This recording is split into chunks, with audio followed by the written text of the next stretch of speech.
Okay, well, welcome back, everyone. Nice to be with you again. Of course, I guess all of you are with each other every week. I just drop in every 2 weeks, and we're back onto the Bhagavad-gita. Last week, we were talking about, anyone would like to say what we were talking about last 2 weeks ago? Love. No, you have to say it like this. Love. Everybody say it? Love. Love, yeah. So we were talking about what is true love. So hopefully you all were able to find some true love over the last couple of weeks and stopped messing around with all this fake artificial love that we get caught up in. So we're actually making some headway in the Gita, where today we'll be starting to look at chapter 2.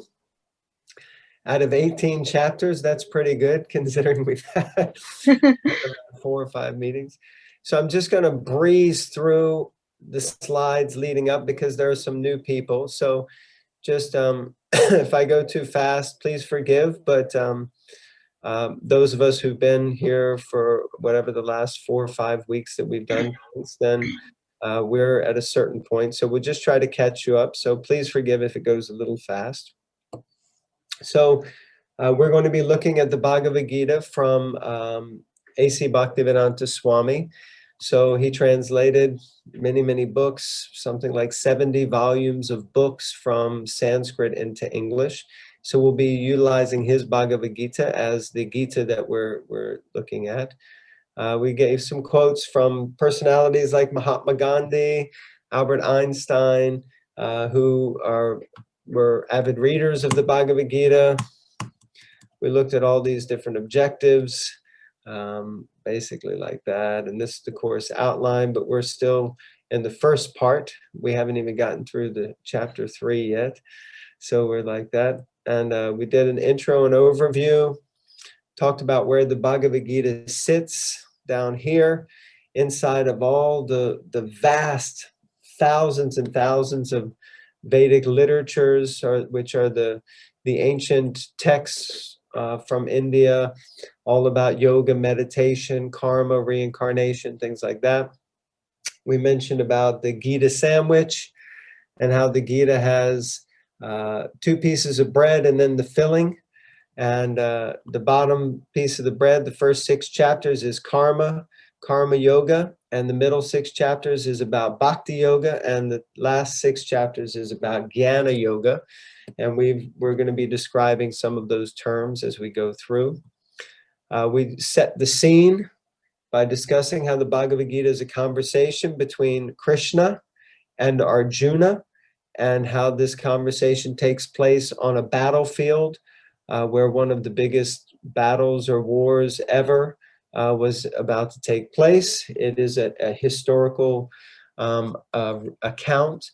And in this situation, Arjuna begins to ask Krishna questions, and Krishna begins to give answers. And from that, the Bhagavad Gita is understood to be one of, if not the main source book for anyone who wants to study and understand yoga and meditation and karma, reincarnation, and things like that. All the ideas for mindfulness have really originated from teachings from the Gita and other Vedic texts.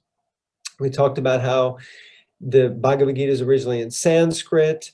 This is Sanskrit here, but then it's translated into Roman literalization. So these letters are Roman letters that have literally been transformed to Sanskrit so that we can read it more easily.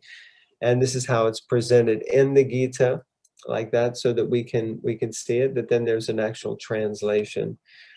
We shared some of the characters, Dhritarashtra and Sanjay.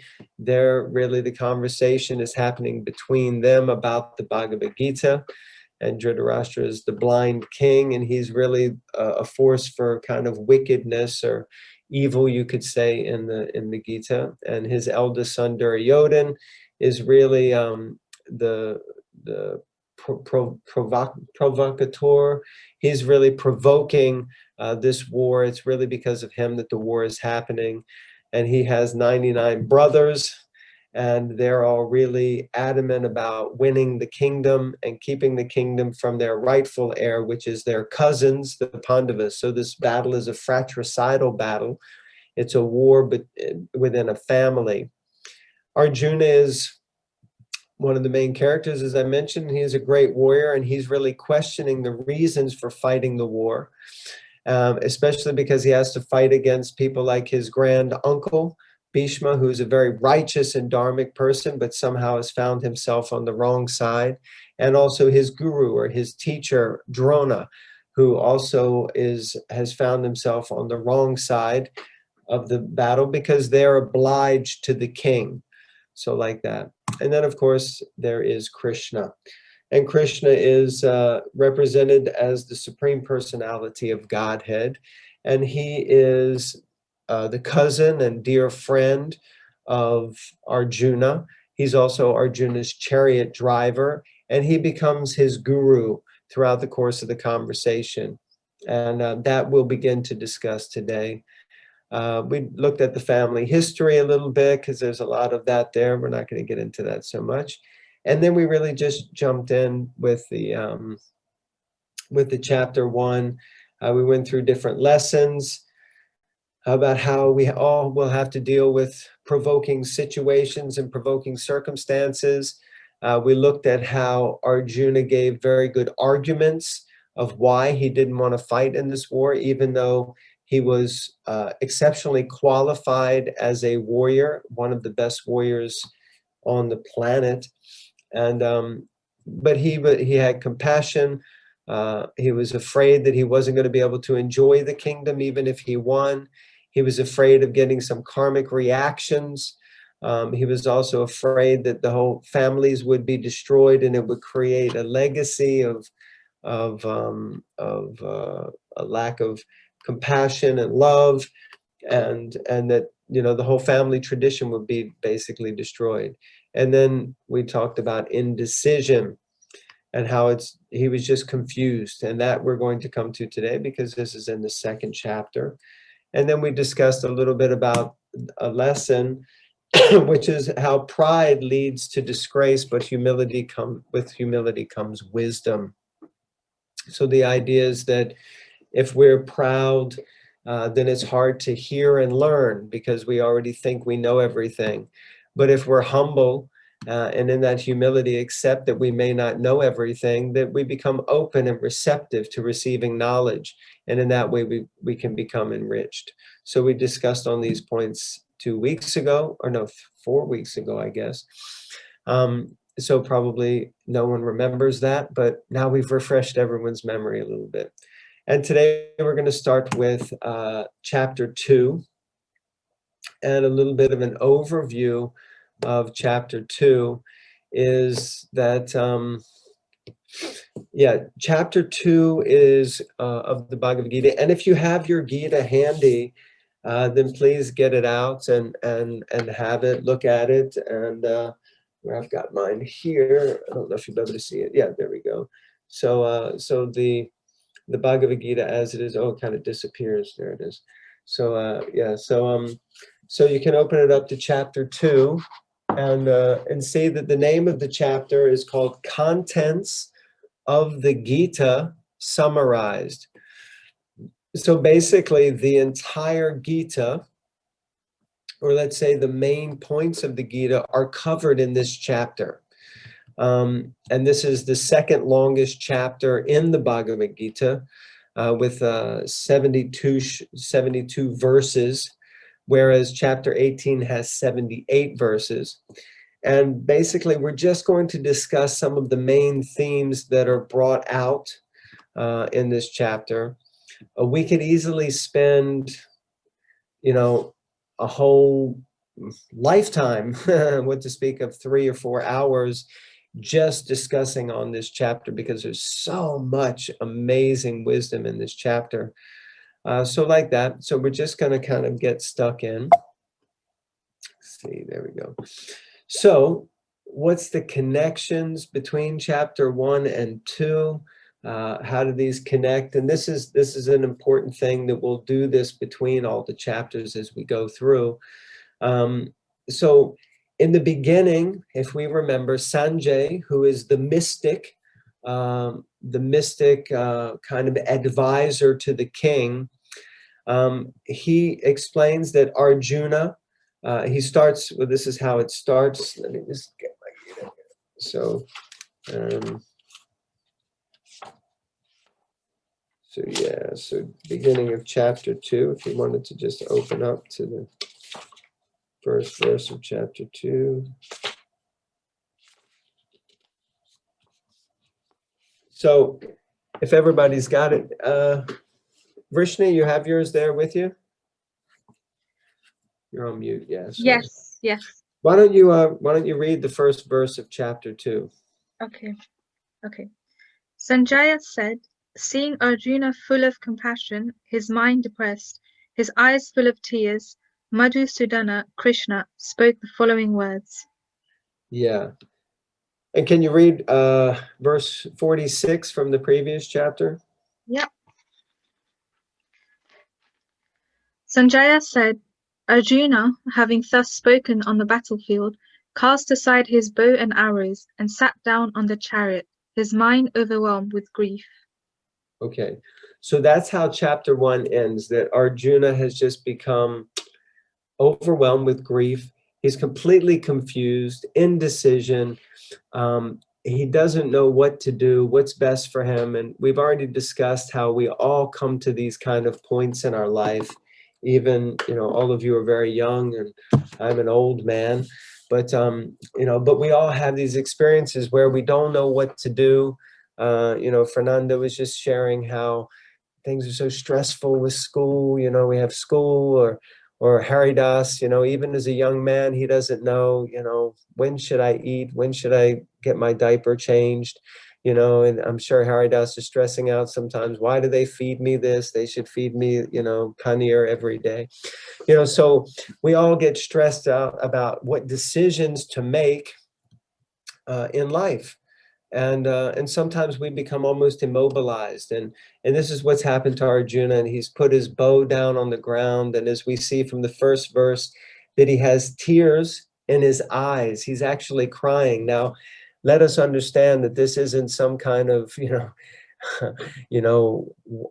kind of, yeah, Arjuna's a real macho guy. I mean, he's like a proper warrior. And the fact that he is, has tears in his eyes and he's put his bow on the ground and he's ready to walk off the battlefield, that's very much not like who Arjuna is. He's actually a warrior and a fighter, and he's always ready to stand up for righteousness, but he's become very confused, and he's not really sure what he should do. So this is how the second chapter begins, with us confronting the fact that Arjuna is overwhelmed with grief.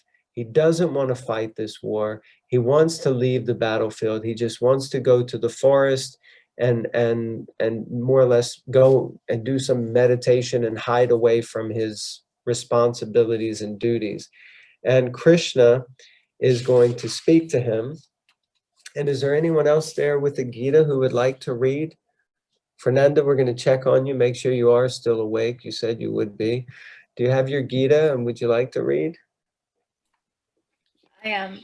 I am awake. That's what I was gonna say. I don't. Can I read the next one then? I'll get my book. And Okay, no problem. Yeah, so then you don't need to wait for me. Okay, Ellie, do you have yours? Hi, yeah, I do have mine. I can read if you like. Okay, yeah. If you could just read text number 2. Sure. I'm gonna keep my camera off though because I look an problem. absolute state. No problem. We're happy. No problem. Is it the 2.2? That's it.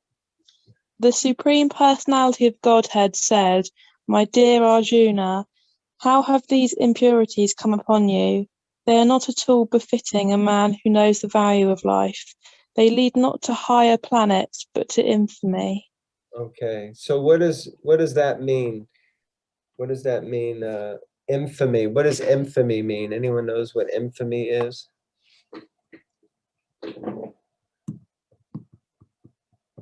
Come on, you're all supposed to be university students, aren't you? I thought Like hunger? Or- hunger. No, hold on. Oh no, sorry, I'm getting confused here. Let me get you on the battlefield, Arjuna. You're gonna get Never mind. hungry. Never mind, never mind. Like famous, yeah, being famous. Being famous. I don't know. Infamy means, so I guess you could say femi would be pertaining to fame. So infamy means like, instead of being famous, you become infamous. So that means you're known for being a bad person. You're kind of famous for not being good. You know, it's not going to lead to victory or to higher planets or elevation in the next life to a better life, but it's actually going to lead to infamy. So here, maybe we can get a textbook definition of infamy. Maybe someone can look that up for us. So Vishal, you're good on the computer. You can slam out what the word infamy means, but it basically means to become infamous, which means, you know, resented or hated or disregarded or not liked or appreciated, I think, kind of thing. So basically, this is the point that we're at. This is what we're looking at now in the Gita, is this conversation really opening up between Krishna and Arjuna. So this is really where it starts. And if we go to text number 7, text number 7. Yes, Vrishni, what are you laughing about? I found the meaning of infamy, Yes. the state of being well known for some bad quality or deed. Yeah. So you're still famous, but you're famous not in a good way. It's like not famous as being a good person, but famous as being a bad person. Thank you, Vishal Prabhu. You're very resourceful. Even with those eyebrows. So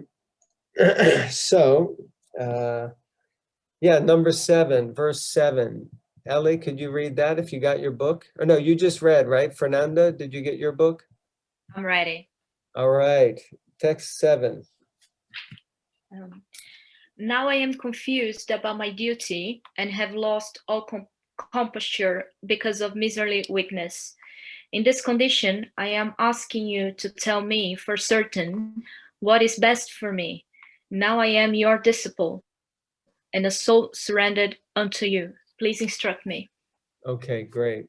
So this is a really important point in the Gita, and it's important because what's happening here is that Arjuna is expressing out of humbleness his position, and he's accepting that actually I don't know what I'm doing, and he's also expressing that he's weak. I mean, for a warrior, it's not usually the sort of thing that you do is express that you're weak.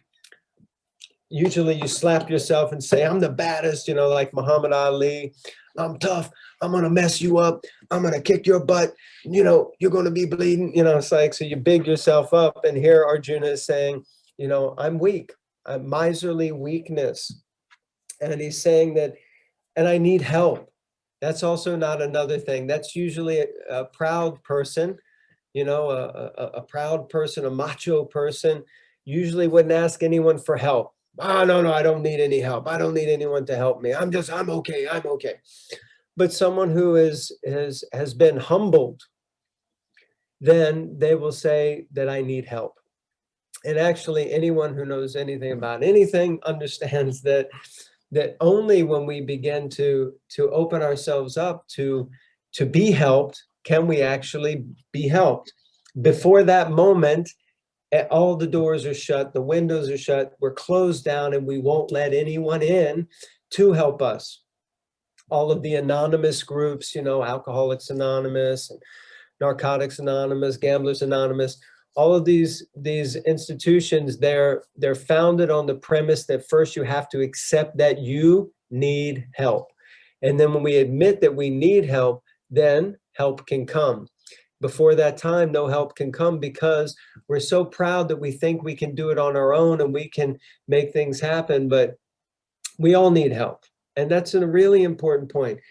And especially what's happening here is Arjuna is expressing to Krishna, he says, I am your disciple and a soul surrendered unto you. Please instruct me. Basically, this word disciple means student. So he's now going from the relationship of chariot driver, which is kind of like chauffeur, servant. So he's going from the relationship of a servant and the passenger, or from being friends, because they're also friends, they're also family relatives and cousin, kind of like cousin brothers. He's removing all of these relationships and he's initiating or starting a new relationship.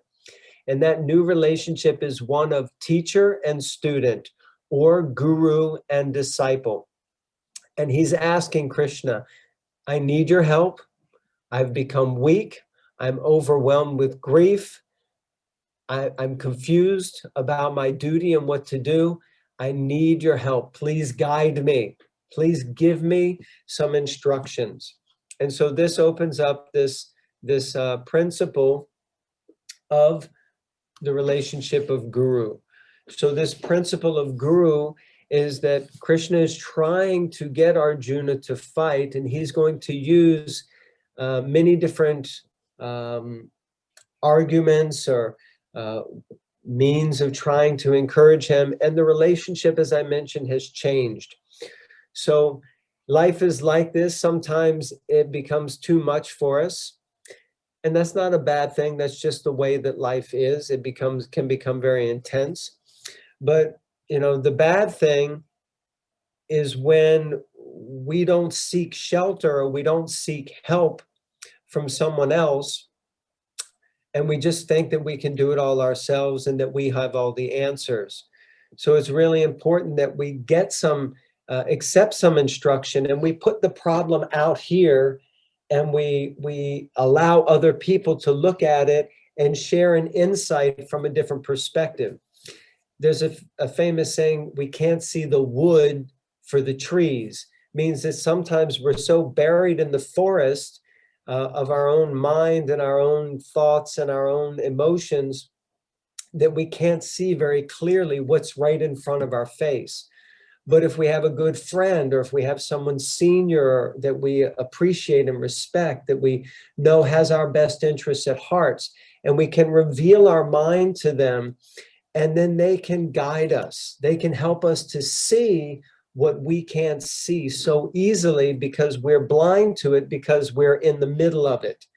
So, but because someone outside is sitting outside and they can see the whole thing, then they can help us to change our angle of perspective and our angle of vision on the situation. And a lot of times that's all we really need, is just someone to help us to see things a little differently. And then the whole situation can transform and change. But that transformation takes this. It takes surrender.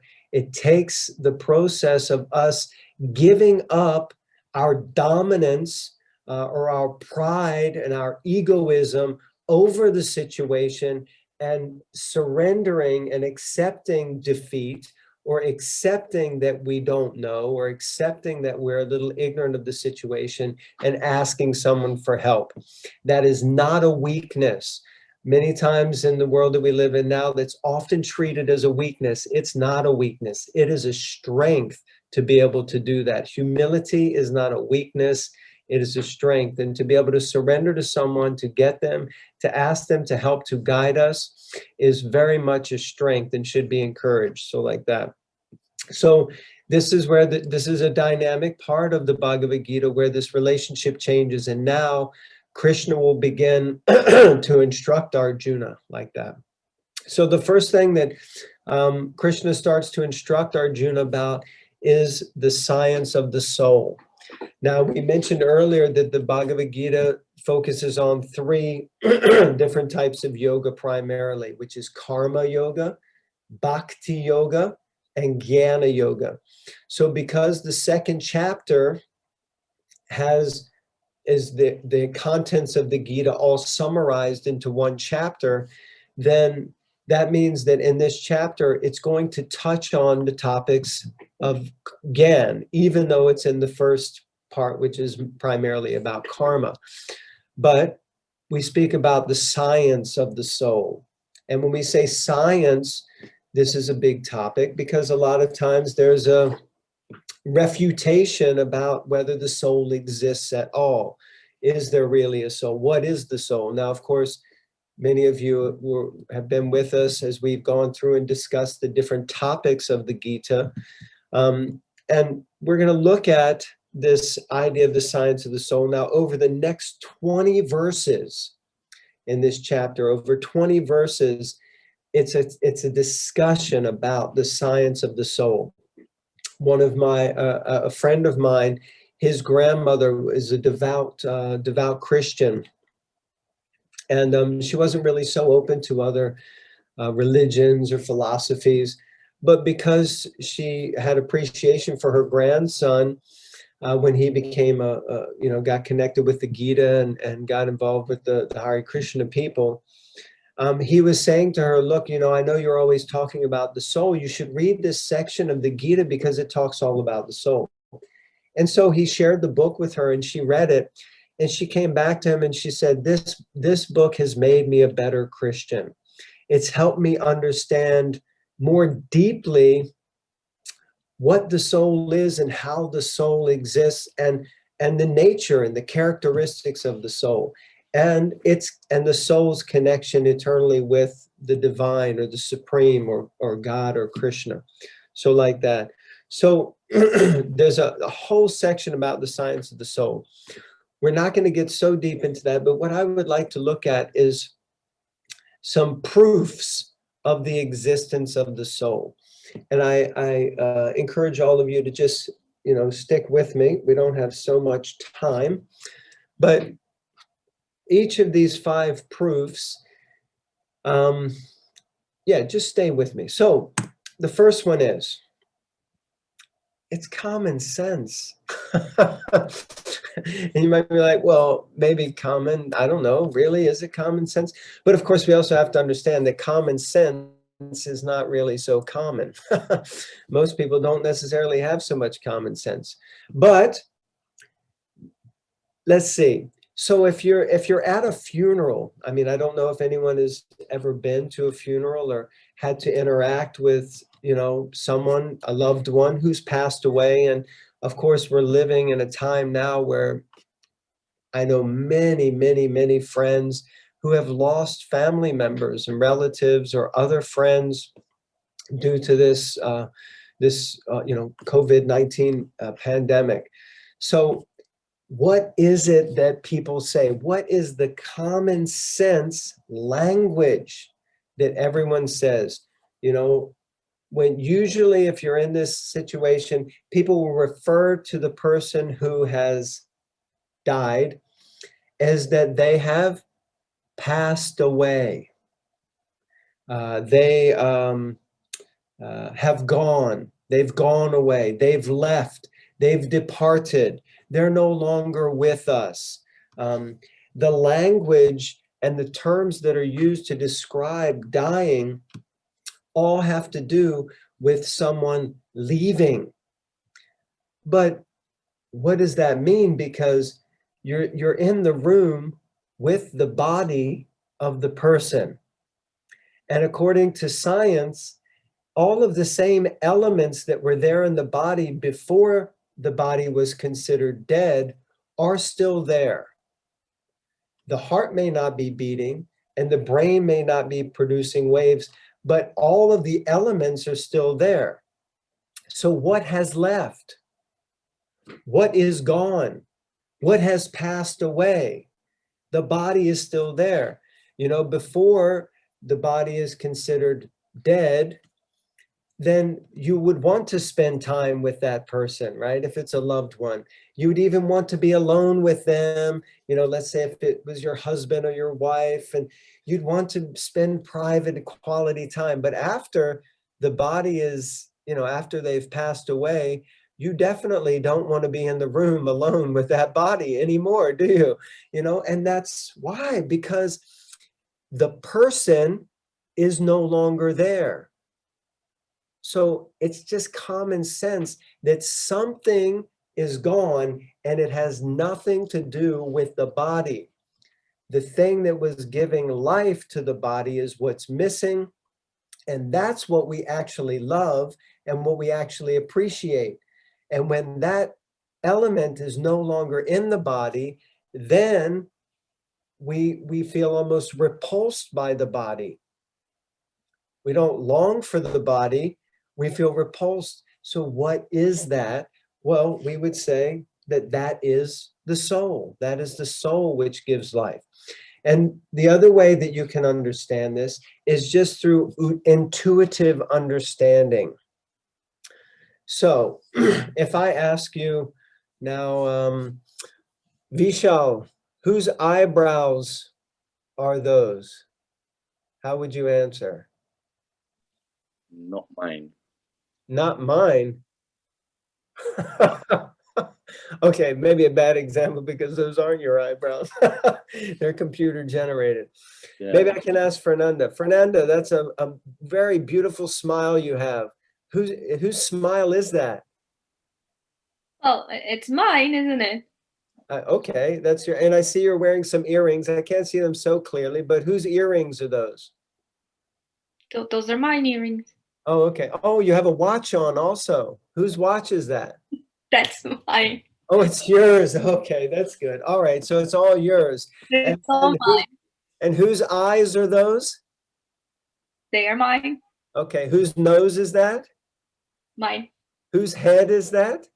That's my head as well. Okay, and so your whole body, whose body is that? Huh. Tricky. Yeah, that's my body. Yeah, that's right. Well, who if it's your watch and your earrings and it's your body, well, who are you? I'm all of that. Well, are you? I mean, are you your watch? I'm not sure if I'm yes, if I'm a You are your watch. watch. Okay, so if we take that watch off you, you will melt into the ground and disintegrate into nothing. If we remove your earrings, are you going to become nothing? Yeah. How about if we take a? Do you understand the point? Yeah, I do. Yeah. So intuitively, we describe parts of our body as belonging to me. But who the heck is me? If I am the body, then why don't I say I hand, I ear, I nose, I smile, I teeth, I mouth, I body? But we don't say that. We use intuitively possessive terms that imply that this body belongs to someone or something other than the body itself. Does that make sense? It may scarily make more sense than we want it to make, right? Because it forces us to think, oh my God, I've been saying this for years, you know, this is my head. But who am I that owns the head, right? So we speak of these terms of mine and my as if we're the owner, but we don't really understand or think about who is that owner, who is I and my and me, who am I? Again, we would say this is a clear intuitive proof that there is the soul that is functioning and owns the body, is the owner of the body, and is that thing that goes away when the body dies and people don't want to no longer be with that body, right? So like that. The other thing, the other proof is consciousness. So with consciousness, what does this mean? It means the symptom, consciousness is a symptom of the presence of the soul within the body. So just like if a mother goes to the child in the morning and says, wake up, dear child, the sun has risen. And, you know, the child gets up and says, oh, mommy, where's the sun? You said the sun has risen. And the mommy says, yes, you can see the sun. And the child says, but I don't see the sun. And she says, of course you see the sun. We can see the sun because we can see each other. We know the sun is here because we see each other. Because of the light of the sun, we know that the sun is risen. You don't have to necessarily be staring directly into the sun to know that the sun exists and to know that the sun has risen, because the sun is present via the symptoms of the sun, which is light. So by the presence of light, because I can see clearly there's light, so I know that the sun is risen, the sun is up. So in the same way, because I have consciousness, because other living entities have consciousness, because other people have consciousness, we know that there is a presence of the soul. There is a presence of life. There's a presence of life force. Where is that life force coming from? And what is the difference between a living body and a dead body is that there is no longer any consciousness. So that means when that thing that leaves, that has departed, that has gone away, or the owner or possessor of the body that is mine, this is my body, when that's gone, the symptom of consciousness has also gone.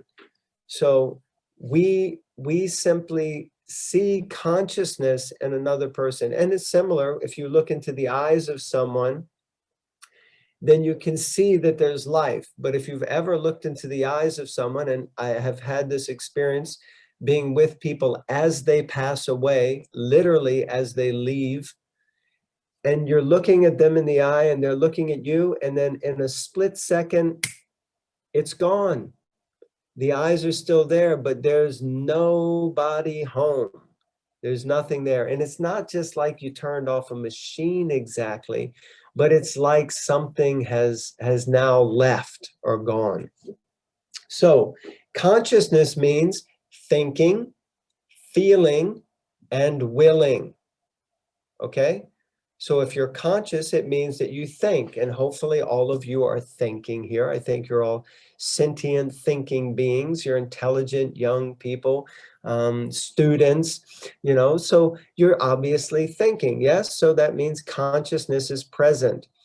Feeling, 2 weeks ago, we were talking about love, and everyone was feeling the love and talking about love and what love means and how it feels and how I feel when I'm in love and all of these things. So it's all about feeling. So some of you may be feeling a little uncomfortable now because we keep talking about dead bodies, and the new people might be thinking, is this what you do every week? Talk to some bald-headed guy about dead bodies?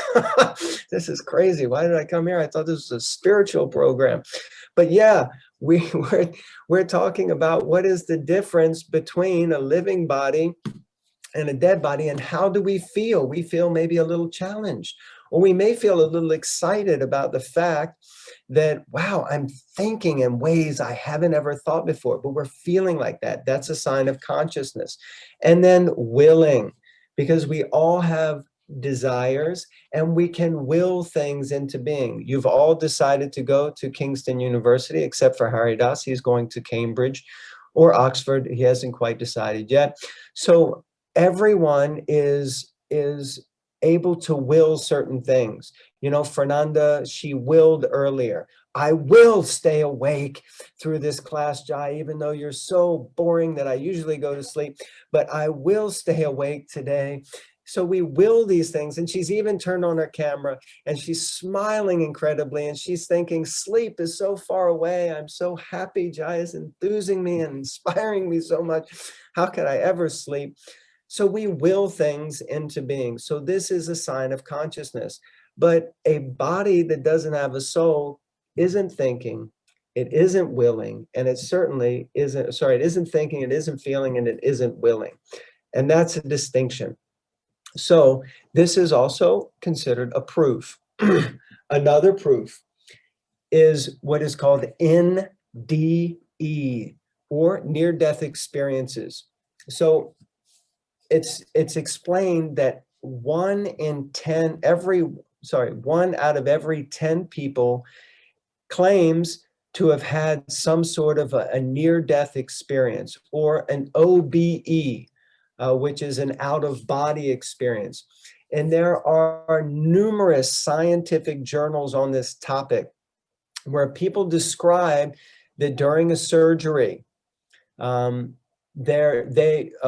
to the doctors, they would flatline.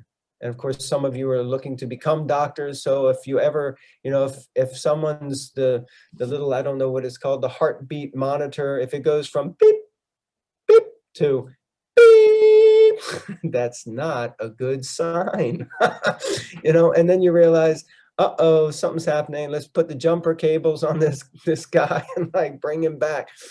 But many times people will describe that they left their body and they were positioned in the room outside of their body, fully cognizant, fully conscious of what was going on. They often repeat verbatim what the doctors and nurses said, and they'll describe the situation. And many times they also describe that while they were looking at their body, they felt an overwhelming fear, but then on the other side, they could see this amazing white light, this glowing light that was almost calling them.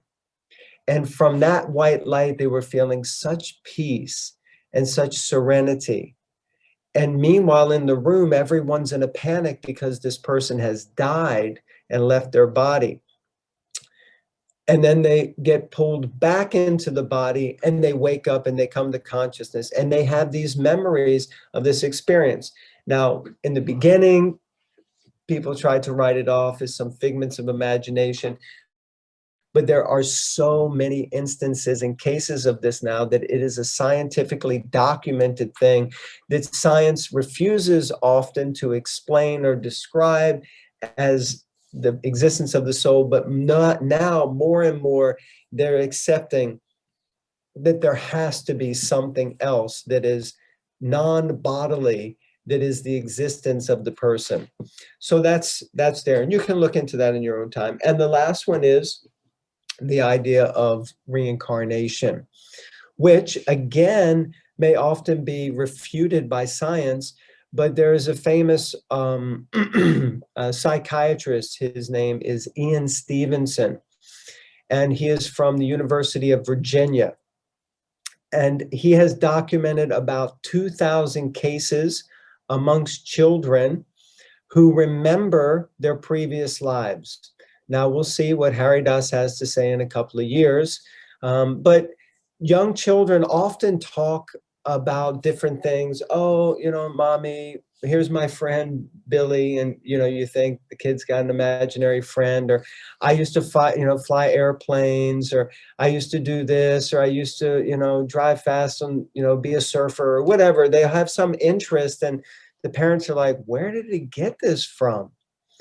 And often we just write it off as some crazy figment of the imagination of the child. But this psychiatrist, Ian Stevenson, who is basically famous, he's not a Hare Krishna, and he isn't even a Hindu, and he isn't anyone from any Eastern religion. That he's a Christian that didn't even believe in reincarnation. But scientifically, he started to experience perpetual cases of people, children like this, and when he would follow it up, if you read some of his books and some of his literature, and he started an institution now that's still going even after he's passed away, they found so many amazing proofs that it is clear that the soul left a body and went into a new body and brought memories from that previous body. So this again for us is a clear evidence. So this is the 5 evidences that we have. First one is that it's common sense. Second one is intuitively we think that we are the possessor of the body and imply the soul. Then we know that there is consciousness. There is proof that people have had near-death experiences. And one class I gave recently, I was talking about this, and someone said, I had a near-death experience, and then they shared with us. So I don't know if anyone has ever had that. We don't encourage anyone to just try it. Don't try to make it happen at home. You know, that's not what we're encouraging anyone to do. But if it has happened, then, you know, wonderful, you can share. And then past life experiences or memories. So these are some proofs about the existence of the soul. Now it's starting to move towards kind of closing time at the OK Corral here. I'd wanted to get a little further than this, but I just wonder on this topic, does anyone have any questions, comments, or anything that they would like to reflect back or say?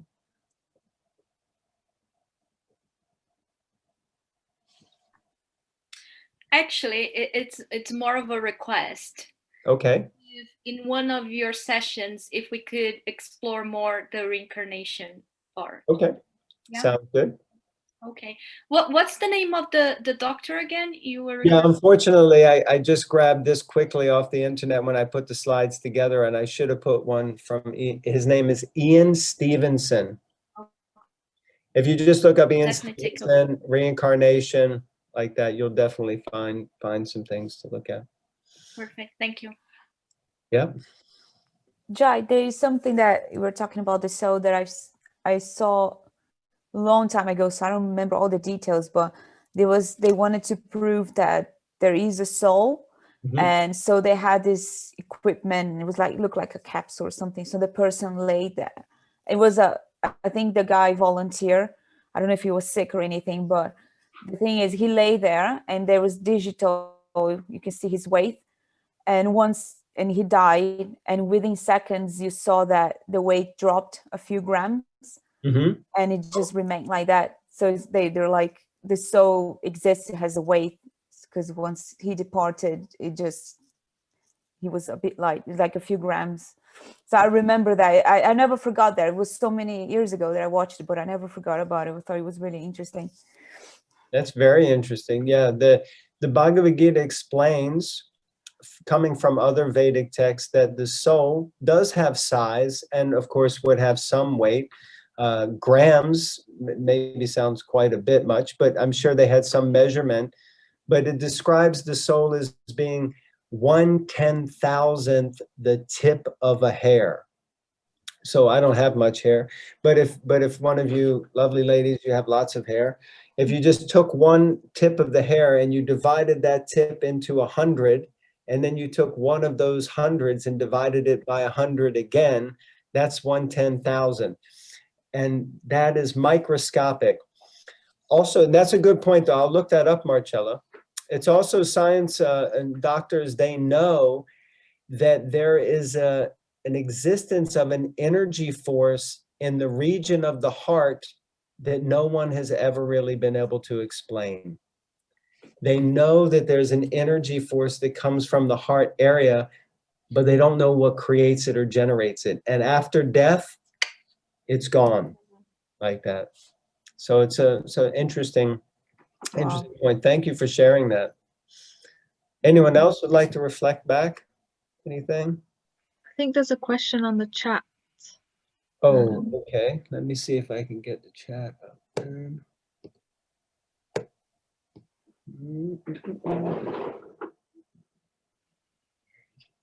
Oh my goodness, there's lots of stuff in the chat. You guys have been chatting a lot.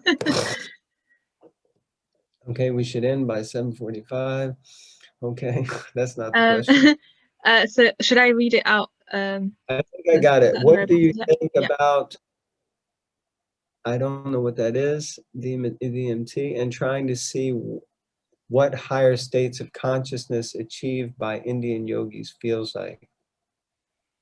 Oh, psychedelic substance. Okay, yeah, maybe I've heard of this.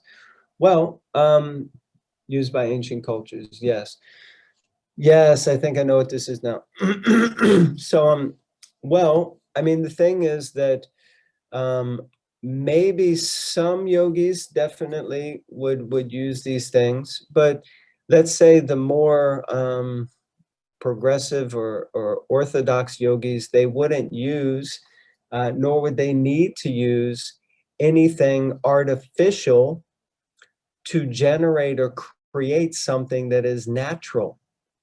So coming in contact with the soul and achieving higher states of consciousness can be done very naturally just through the processes of yoga and meditation.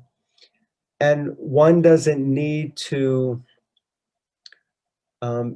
necessarily take shortcuts that could have detrimental effects.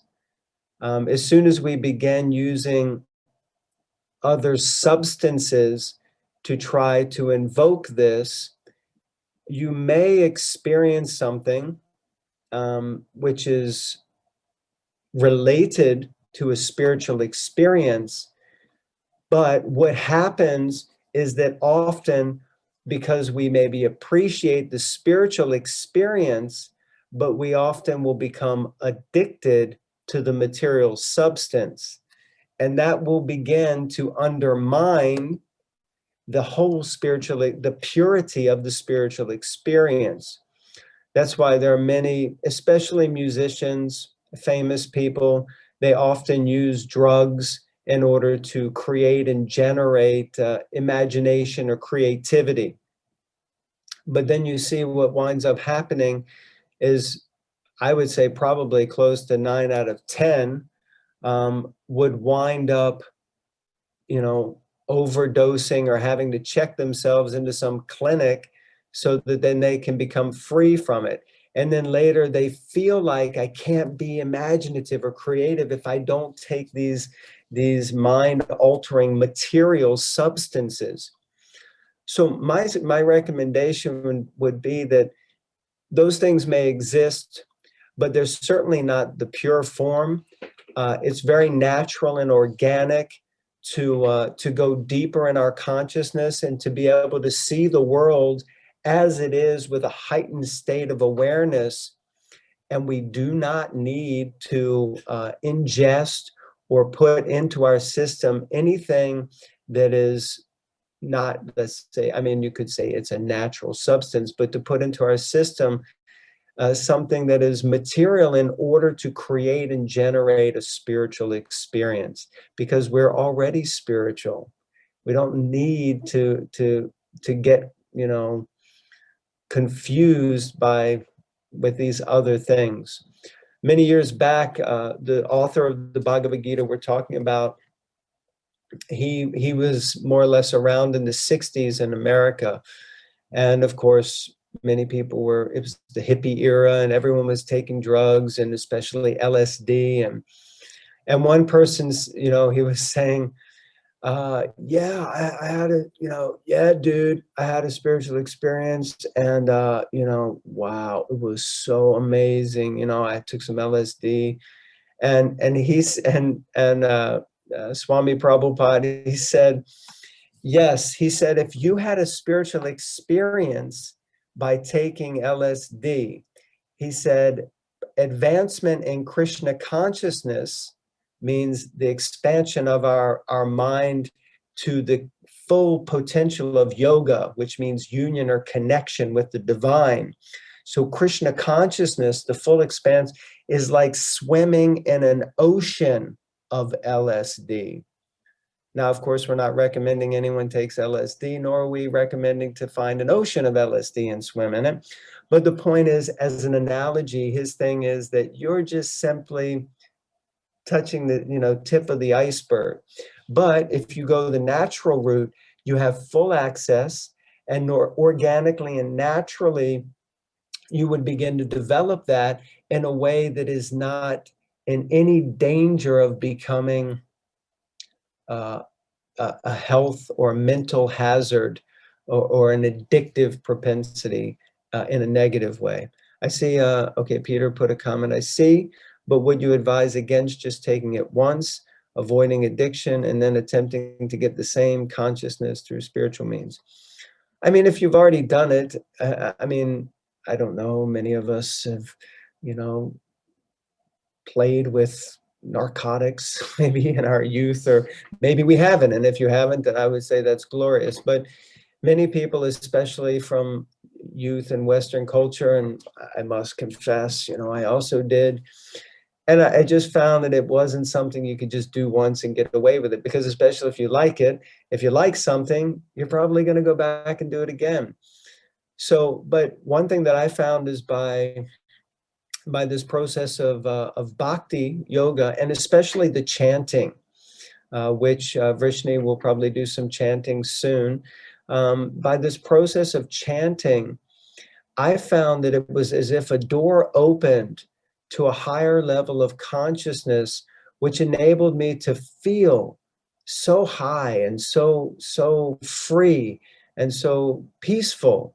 And I didn't have to deal with the come down.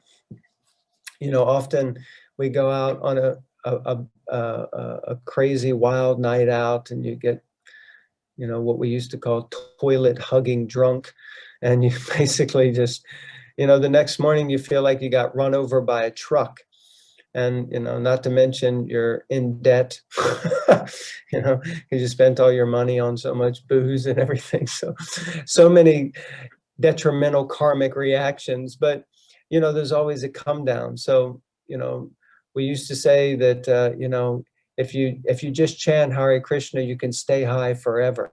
You know, no need to worry about coming down. So, but that's my guidance and advice. I know that there are other people out in the world that they recommend these things, and, you know, personally, the natural, you know, the whole world is going more for the organic and the natural way of doing things. So we should stick with that. We're already spiritual beings. The problem is that we've forgotten, you know, and we just need to elevate ourselves to remember. And by that remembrance, immediately our eyes will open and we'll see the world differently. And our experience of the world will start to be much more heightened, likely than those around us. We'll begin to see things as they are rather than living in the illusion like that. Okay, so Ellie says, I have to leave now, guys, to join a family call. Okay, see you later. Maybe she's already left. Okay, take care. Always nice to have you. So maybe we should stop now unless anyone has any more questions or reflections or statements. And then actually in the next couple of days or in the next session, we will be touching on reincarnation. So I'll try to make that a session that focuses more on reincarnation as a whole topic and idea, if everyone's okay with that. All right. Anything else from your side, Vrishni? No, just thank you so much for today. It was really, I think we all really enjoyed it, especially I was thinking as well with when you were going through the 5 proofs of existence, it reminded me also to the earlier sessions that we did where you talked about, you gave an example, I think the analogy where I think you were in Camden and you were asking people, can you point to your nose, your feet, and they point, but then when you say, can you point to yourself, then they don't know where to point. So yeah. Yeah, that reminded me of that actually, and yeah, it really put everything together. So yeah, it was really nice. Thank you. Very nice. Thank you.